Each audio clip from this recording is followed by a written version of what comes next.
안녕하세요. 저는 엠브로 컴퍼니라고 하는 외식 프랜차이즈 업체를 운영하는 임영재라고 합니다. 반갑습니다.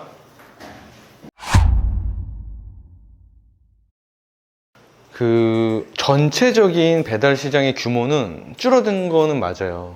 근데 그만큼 줄어든 매장 숫자도 있기 때문에 개인이 좀 역량을 발휘해서 가져갈 수 있는 파이는 저는 지속적이다, 이렇게 생각을 하고 있습니다. 맞아요. 일단은 뭐 배달비라던가 수수료 뭐 이런 것 때문에 이 파시는 분들 그리고 주문하시는 고객분들이 저항감이 굉장히 높은 시기이기는 해요. 그래서 그런 심리적 요인과 뭐 외부적인 그런 환경 요인, 그리고 막 커졌던 시장이 조금 주춤하면 우수수수수 가지가 털리듯이 그렇게 폐업하는 매장들도 있고 해서 좀 어수선한 그런 상황이 좀 정점을 찍은 시기가 아닌가, 그렇게 생각을 하고 있습니다. 저희도 이제 배달 매장도 하고 오프라인 매장도 하고 복합 매장도 하지만 어려운 시기일수록 선두주자가 빛을 발하기 좋다, 이렇게 생각을 하는 주의거든요. 그리고 실제로 어떤 시장이든 확 규모가 레드오션으로 커졌다가 서서히 평준화돼가는 시기는 어떤 아이템이든 시장이든 겪어요. 저는 배달도 마찬가지라고 보고, 배달이 그러면은 갑자기 떴다가 사라질 그런 아이템이냐? 생각해 보시면 어렸을 때 짜장면, 그쵸? 돈가스 배달로 많이 주문해서 드셨잖아요, 그쵸? 그렇듯이 배달 자체는 이거는 뭐 없어지거나 할 시장은 아니다. 그러면 왜 배달 창업이 안 좋다라고 이야기를 하냐면, 현재 외부적인 어떤 시스템에 적응을 이제 좀 못한 상태인 분들이 많은 거죠. 뭐 그건 본사, 프랜차이즈 본사도 마찬가지고 개인 사장님들도 마찬가지고, 그래서 누가 빠르게 그 시스템을 최적화시키냐, 이제 그러한 게 중요하다, 그런 시기다, 이렇게 생각을 합니다. 그래서 해도 됩니까? 제가 지금 드린 말을 이해하고 이런 마음의 준비가 됐다면 저는 뭐 당연히 해도 된다라고 생각을 합니다.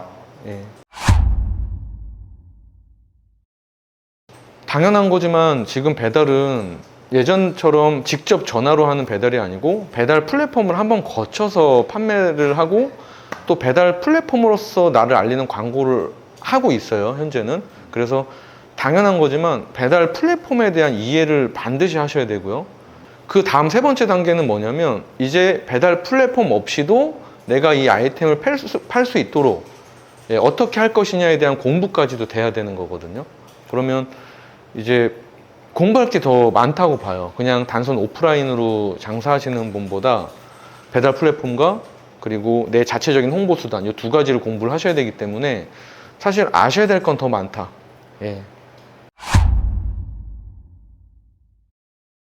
배달이 그냥 좋다, 배달이 나쁘다, 배달이 돈을 벌어다 준다, 배달을 옆 가게에서 많이 하더라, 이것만 보고 덜컥 그냥 창업하시는 분들은 저는 10에 9, 100에 99명은 운이 좋지 않은 이상은 잘 안 될 거라고 거의 확신을 하고요.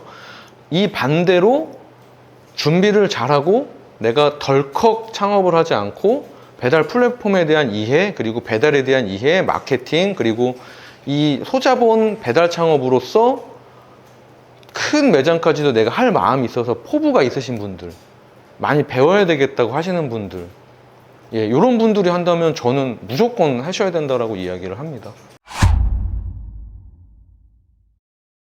실제적으로 샵인샵이라는 그 말을 따져보면 한 개의 매장에 여러 명의 사장님이 운영을 하는 식이거든요. 그러니까 축소의 의미인데, 이 배달에 있어서의 샵인샵은 한 명의 사장님이 여러 개의 브랜드를 직접 운영을 하시는 거예요. 그럼 이게 확장의 의미거든요. 한 개의 브랜드를 집중적으로 운영하는 사장님 못지않게 내가 분산을 하면서도 각 브랜드별로 신경을 써줘야 되는데, 그러려면 시스템이 간소해야 된다. 그리고 내가 이 메뉴나 이 브랜드에 대한 이해도가 높아야 된다. 브랜드별로 장단점을 가지고 이 세 개를 가지고 전체적으로 운영할 수 있는 이 마인드가 돼야 된다. 자, 반대로 그냥 많이 브랜드 있으니까 알아서 팔리겠지?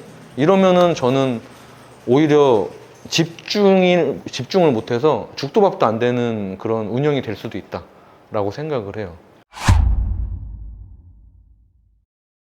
대부분의 분들이 배달 창업은 소자본이기 때문에 시작을 해요. 아니면은 지금 현재 녹록지 않아서 거의 밑바닥을 쳐서 어떻게 살아나 보려고 하는 이제 그런 최소한의 이제 노력의 방법인 건데, 단순히 그 이유만으로 뛰어들면 안 된다. 예, 그 시스템을 이해해야 된다. 그리고 엄연한 하나의 판매 방식이다. 그냥 내가 이걸 덜컥 한다고 돈을 벌어주는 게 아니다. 예, 그거를 반드시 이해를 하셔야 됩니다. 창업에 실패한 매장 있죠. 여기를 빨리 들어가는 게 가장 좋아요. 그러니까 시설도 돼 있고 좀 빠르게 여기서 이제 탈출하고 싶어 하시는 분들이 어느 시장에나 있거든요. 이게 뭐 배달이 뿐만이 아니고 뭐 다 그런 시장이 있잖아요. 그래서 그런 데를 빨리 알아보고 저렴한 가격에 가져가는 거, 이게 최고죠. 몇 가지 노하우가 있는데, 양이 곧 질이다. 그냥 가장 많이 돌아다니면 되거든요. 돌아다녀서 최대한 빠르게 내가 원하는 상가에 대한 컨디션만 이야기하고 나오는 거예요. 부동산에 들려서도, 그리고 혹은 유선으로도 한 하루라던가 이런 날짜를 딱 잡아서 다 도는 거죠. 그러면은 확률적으로 괜찮은 매장을 가져갈 확률이 크다. 근데 반대로 너무 신중하신 사장님들이 많으세요. 창업을 시작할 때. 그러면 한 개의 부동산에 거의 반나절 이렇게 끌려다니면서 그냥 막 어설픈 매장들 다 보러 다니고 얘기 다 듣고 이러는데, 이러면 안 돼요. 그냥 내가 원하는 거 딱 요거 있으면 내가 바로 하겠다 하고 최대한 많이 돌아다녀야 돼요. 그럼 반드시 나오거든요. 그리고 또 하나는, 나는 저렴한 매장을 찾잖아요. 이 월세나 이런 보증금이 저렴하고, 그리고 이렇게 되면은 부동산 중개인 분들은 수수료가 낮아질 수밖에 없어요. 그래서 되도록 높은 전세 환상금이 높은 그런 매장을 매칭시켜 주려고 하는데, 그래서 반대로 얘기해야 돼요. 내가 이 정도 기준으로 매물을 찾는데 이거보다 낮아질수록 수수료를 올려주겠다. 예, 그러면은 기꺼이 찾아주고, 그래봤자 수수료는 100만 원 차이거든요.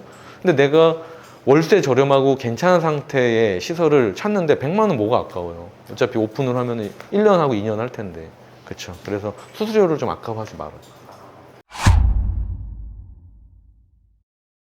배달은 사실 상권 선점하는 거에 큰 고민할 필요는 없어요. 매장의 위치에서 반경으로 세대수만 많으면 돼요. 그러니까 골목 어기져도 되고, 뭐 반지하도 되고, 뭐 2층도 사실 돼요. 라이더분들이 어차피 오시기 때문에.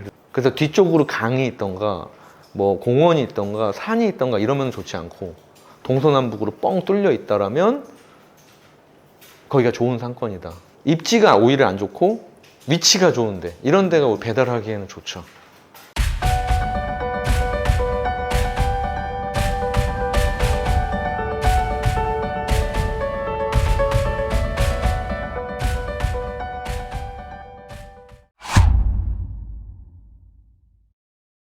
배달 창업은 창업의 방법 중에 하나의 판매 방법이거든요.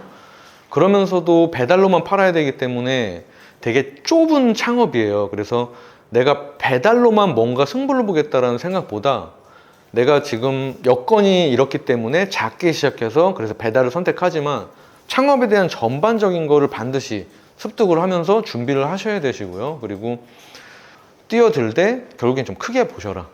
예, 그래야 배달만 하더라도 더 잘 된다.